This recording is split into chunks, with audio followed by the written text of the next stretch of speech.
Міфы і рэальнасць сумеснай дзейнасці беларускага КДБ і расійскай выведкі. Што будзе, калі Еўропа застанецца без ЗША? І якім стане еўрапейскае НАТО? І ці сапраўды беларусы рыхтуюць да другога фронту? Ці гэта толькі гульня нерваў? Я, Олесь Залевскі, вітаю спадарства і запрашаю на тут і там, дзе мы абмяркоўваем супольныя з суседзямі выклікі. І сёння мае госці, журналісты і рэдактар. Вот так, Александр Попко. Прывітанне. Прывітанне. І таксама журналістка Белсату Настя Ліна. Прывітанне, Настя. Прывітанне. А спадарства, пакуль ідзе застаўка, прашу паставіць лайк для гэтага відэа. Дзякую.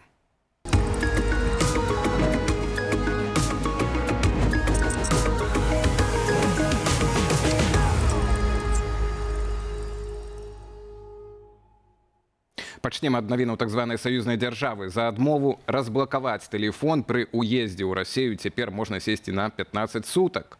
ФСБ папярэдзіла, што будзе лічыць гэта непадпарадкаваннем законнаму патрабаванню, хаця такога закона няма. Новая практыка тычыцца ўсіх замежнікаў, у тым ліку і беларусаў. Паводле тлумачэнняў расійскіх спецслужбаў памежнікі маюць законнае права ажыццяўляць агляд асабістых тэлефонаў, ноутбукаў і іншых электронных прылад пры перасячэнні дзяржаўнай мяжы ў мэтах супрацьдзеяння экстрэмізму і катрambандзе. У Расіі гэта ўжо вось цяпер, як мы бачым, афіцыйна, але ў Беларусі ўжо даўно такая практыка пасля 21-20 года як мінімум. Але галоўнае пытанне, чаму цяпер вось гэта ўводзяць в такую норму? Як жа правіла спецслужбаў, што іх дзейнасць павінна быць нябачнай? Ці гэта ўсё, ці ёсць нейкі практычны сэнс ад гэтага для расійскага ФСБ, ці гэта ўсё-такі таксама тое ж самае застрашванне? Не толькі тых, хто ўнутры, але тых, хто прыязджае. Практычны сэнс для расійскіх спецслужбаў ёсць. Яны цяпер змагаюцца з абыходам. Па-першае, яны абмяжоўваюць інтэрнэт, а цяпер яны змагаюцца з абыходам гэтых абмежаванняў. І што будуць правяраць? Будуць правяраць ці усталяваны VPN, ці усталяваныя так званыя забароненыя праграмы.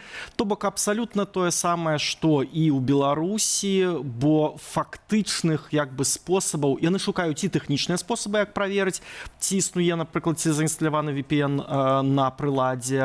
Ну і ніхто не адмяняў стары кантроль, які вось відавочны, які бачны і які каштуе менш.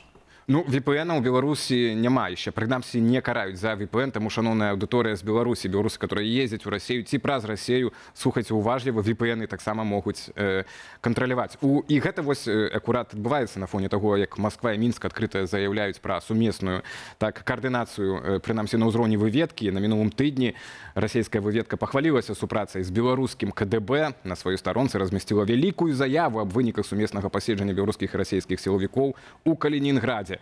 Дамовіліся разам каардынаваць выведку і супрацьстаяць экстрэмісцкаму захаду. І той же час у Літве, Украіне, Малдове судзяць агентуру Менску і Масквы, вялікія тэрміны.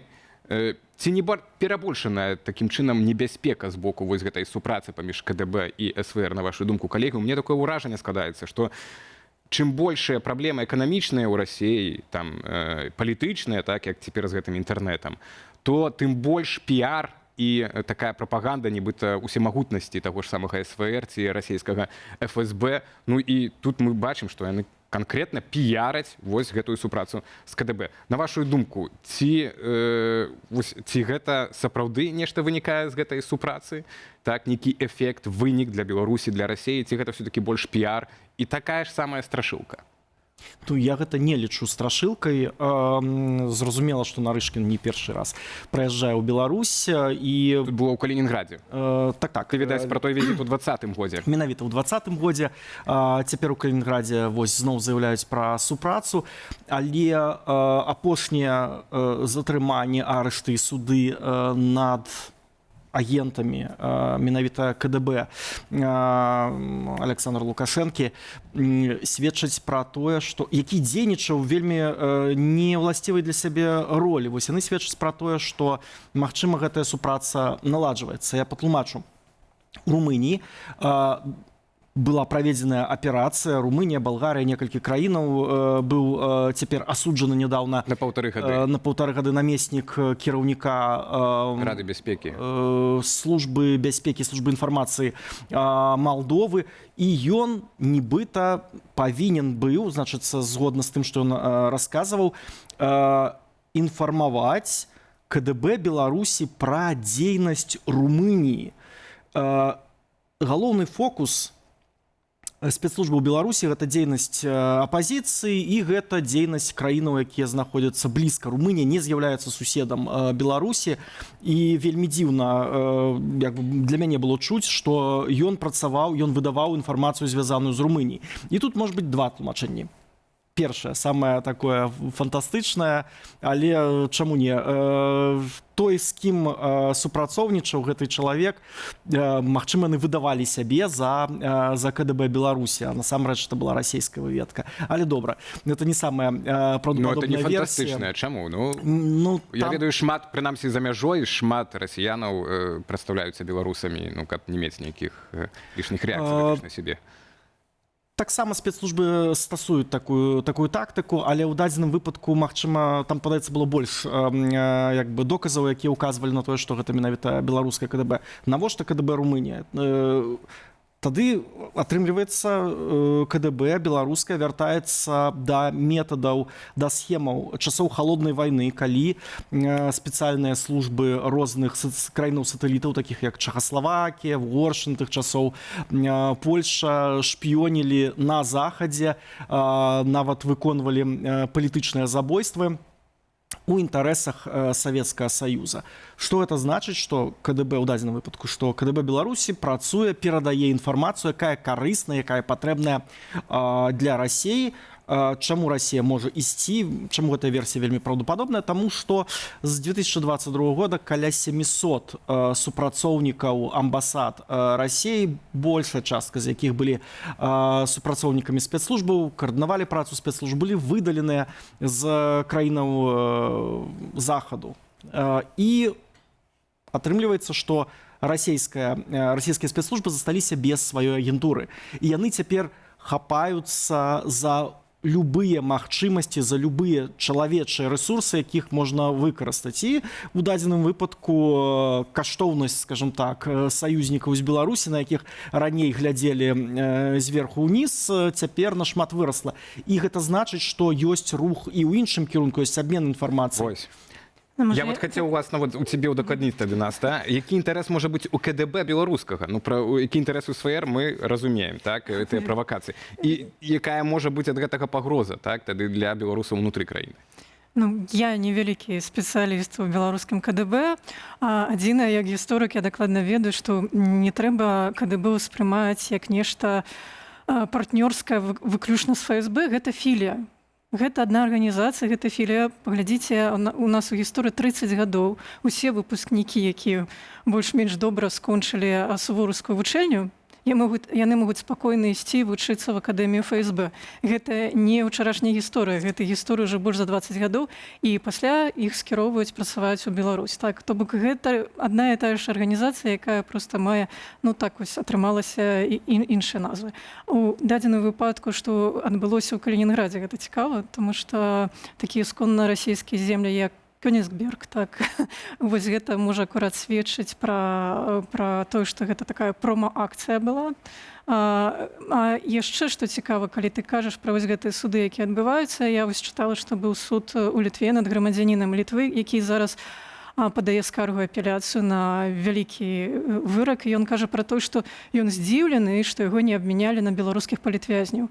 Гэта з якога ражна яго мусіць мяняць на беларускі. Бо это для яго шанец выйсці на свабоду, хаця б у Беларусі. Шанец выйсці на свабоду, безумоўна, так, але ані грамадзянін Беларусі, ані грамадзянін Расіі, навошта як бы свайго грамадзяніна аддаваць. Так, і мы бачым, што па выніках гэтай размовы акурат кіраўнік беларускага КДБ, спадар Церцель, чамусьці расказаў пра тыя патэнцыйныя мішэні, што нібыта вот беларускае КДБ ведае пра патэнцыйныя мішэні для расійскіх войскаў, там, дзе збіраюць дроны на тэрыторыі Еўропы. Так што я дагэтуль не магу зразумець, чаму КДБ влазіць в расійскую гульню, тым больш цяпер ужо, которая вядзецца пра еўрапейскую цалкам бяспеку, так, пра магчымыя вайсковыя нейкія правакацыі з боку Расіі.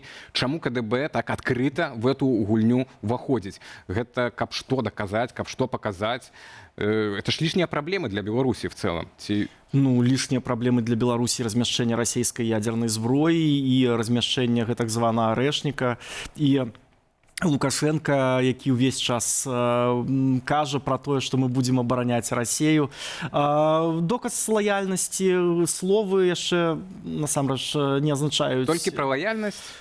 Ну, лаяльнасць дае магчымасць атрымаць грошы, эканамічныя рэсурсы, адтэрмінаваць пазыкі, дамовіцца на знешніх рынках, напрыклад, у перамовах з Кітаем. Але калі казаць менавіта пра спецыяльныя службы, то паглядзіце, самым як вырасла небяспека і прафесіяналізм беларускага КДБ за апошнія некалькі гадоў. Самы паспяховы там папярэднія дзесяцігоддзі аперацыі, самай маштабнай аперацыі беларускага КДБ была пасадка самалёта з Пратасевічам, які каштаваў беларускаму рэжыму Лукашэнкі некалькі мільярдаў долараў. Так.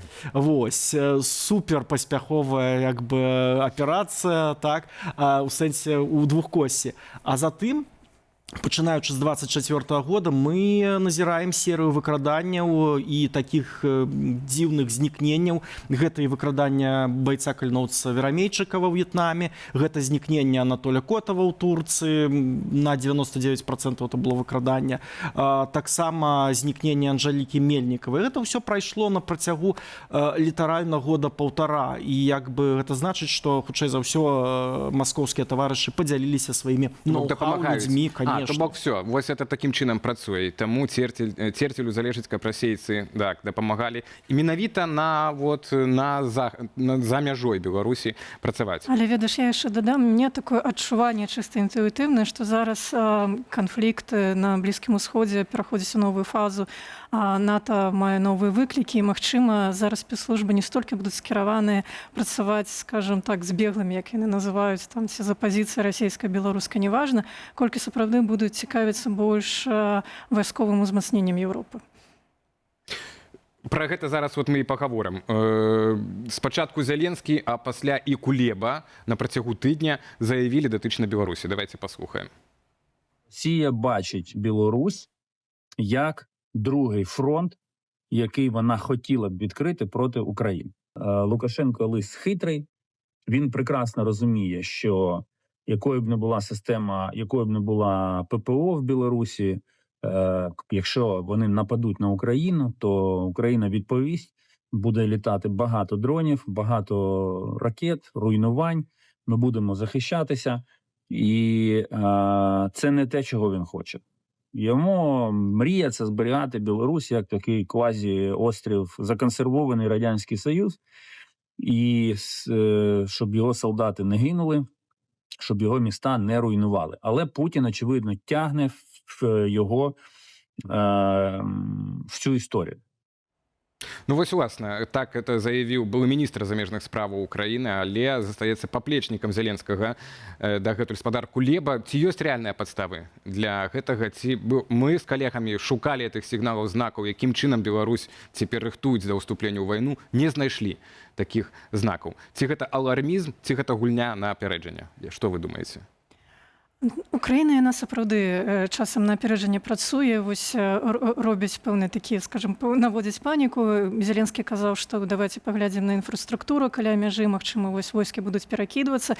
Калі гэта так, гэта сапраўды на гэта трэба звяртаць увагу. Я бы звярнула увагу на іншае, на школы.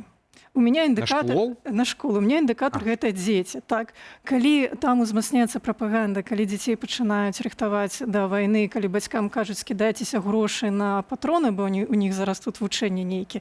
Ну, я сапраўды, мне ўзнікаюць думкі, а ці Беларусь не рыхтуецца да гэтай вайны. Тым больш, што мы маем канфлікт не толькі ў нашым рэгіёне, так, і вось маем вайну в Украіне, і мне здаецца, што усе выносілі пэўныя высновы з гэтай вайны, так, акрамя заходніх партнёраў Украіны, так, усе рыхтаваліся, нейкія высновы зрабіў Іран, нейкія высновы робіць Кітай, КНДР пасылала сваіх войск, і нават пыхціць Лукашенка, ён таксама рыхтуецца як бы да вайны, вось акрамя Захада. Ну, ён паказвае сваю гатоўнасць, але вось ці такі алармізм, калі гэта алармізм, не гуляе супраць Украіны? Цяжка сказаць, зноў-такі, я, пры ўсёй павазе да міністра Кулебы, ён не з'яўляецца ваенным спецыялістам. І перад гэтым быў Зеленскі. Так, вось перад гэтым быў Зеленскі, ён казаў, менавіта ён завострыў сваю рыторыку ў стасунку да Лукашэнкі, і хутчэй гэта звязана з тым, што Беларусь дала сваю радыёэлектронную інфраструктуру для навядзення дронаў па ўкраіне. І вось гэта вельмі моцна сапраўды непакоіць украінскае кіраўніцтва. Калі казаць пра дарогі, якія будуюцца ва ўкраінскім кірунку, так, яны будуюцца ўжо некалькі гадоў з 22-го году. І яны скіраваны на тое, каб у разе чаго перакідваць войскі да паўднёвай мяжы. Але проста пытанне, куды далей ідуць этой дарогі, там балота, там нічога няма. Паміж Украінай і Беларусю існуюць рэальна 3 дарогі, адна з якіх ідзе праз Чарнобыльскую зону, другая праз Берасці, а трэцяя недзе там... Якія ўжо і так замінаваныя. Якія і так ужо замінаваныя. Там як бы наступаць няма праз што і няма куды, і толькі знянацку можна захапіць Кіеў. Калі эфекту вось гэтай нечаканасці няма, які быў у 22-м годзе, то як бы, ты не можаш памяняць рэльеф. Але зноў-такі кажу, што Беларусь дае сваю радыёэлектронную інфраструктуру для навядзення дронаў па ўкраіне. І гэта рэальна вельмі істотна, гэта рэальна вельмі сур'ёзна, бо з гэтага балкона расіяне могуць кіраваць. А ўжо ёсць сведчанне, што это сапраўды эта інфраструктура ёсць, бо я ведаю пра это 4 аб'екты меркаваныя, которые маюць паўстаць у Беларусі для координации дронов далеких, так, далёкай. Гаворка ішла тэхнічна пра тое, што пры дапамозе гэтых 4 аб'ектаў это проста антэны, якія дазваляюць далей захоўваць сувязь з гэтымі дронамі, якія дазваляюць там аператарам гэтых дронаў у рэальным часе імі кіраваць. Калі былі там, зноў Зеленскі казаў, што мы нейтралізавалі гэтыя вышкі, калі іх было 4, іх могуць стварыць зноў, і зразумела, што ў краіне гэта вельмі не падабаецца. Бо гэта алярмізм ці напярэджанне? Вось все-таки які ты выставіш вердыкт? Магчыма, і не тое, і не тое. Гэта проста, калі казаць пра Зеленска, это канстатацыя факту, што Беларусь далей працягвае аддаваць сваю інфраструктуру агрэсару. А што тычыцца... Гаспадара Кулебы, гэта все ж таки экс-міністр, так, і я не ўпэўнена, што кожная яго інфармацыя гэта проста аж такая выцёкнутая з іншага кабінету. боку, праз яго і можна акурат нешта такую інфармацыю даносіць, праз которую не могуць афіцыйныя асобы. Зноў, я не настолькі... Я таксама не прыхільнік. Я не настолькі ўпэўнены ў тым, што былы міністр замежных справаў мае настолькі дэтальную вайсковую інфармацыю. Я б все ж таки сумняваўся. Будем спадзявацца, так, што мы пакуль што такіх таксама сігналаў не пабачылі. Услед за Кулебай Зеленскі заявіў, што адключэнне інтэрнэта ў Расіі можа быць зноў-такі звязана з тым, каб да падрыхтоўкі да вайсковых нейкіх правакацый супраць краінаў Балтыі. Колькі разоў ужо пра гэта заяўляюць, не толькі з украінскага боку, з еўрапейскага боку. Я дагэтуль не бачу рэсурсаў на гэта ў Расіі. Ці гэта зноў алярмізм? Калегі, вы бачыце этой рэсурсы? Ці гэта все-таки вакол чаго рыторыка адбываецца? Я рэсурс магу адзіны пабачыць. Ведаеш, Расія, яна вельмі любіць карыстацца магчымасцямі. У 2022 годзе Расія скарысталася магчымасцю той, што змяніўся прэзідэнт ва ўкраіне, ёй падалося, што грамадства не падтрымлівае украінскі рэжым. Вось так яна чытала, але яны скарысталіся тым, што новы прэзідэнт, ён не разбіраецца, ён не мае сувязяў, што зараз аслаблена Украіна. У выпадку зараз Трамп кажа пра тое, што ЗША могуць пакінуць НАТО. Я пераканана, што калі гэта адбудзецца, то Расія паспрабуе. Прынамсі, на працягу некалькі дзён, калі там у НАТО будзе пэўны хаос ці нейкая сумяціца, Расія паспрабуе, таму што яна не будзе да канца ўпэўнена. Ці вось гэты артыкул 5, ён працуе ці не працуе, як хутка Еўропа на яго будзе рэагаваць. Таму я бы не выключала гэты алармізм датычна краін Балтыі.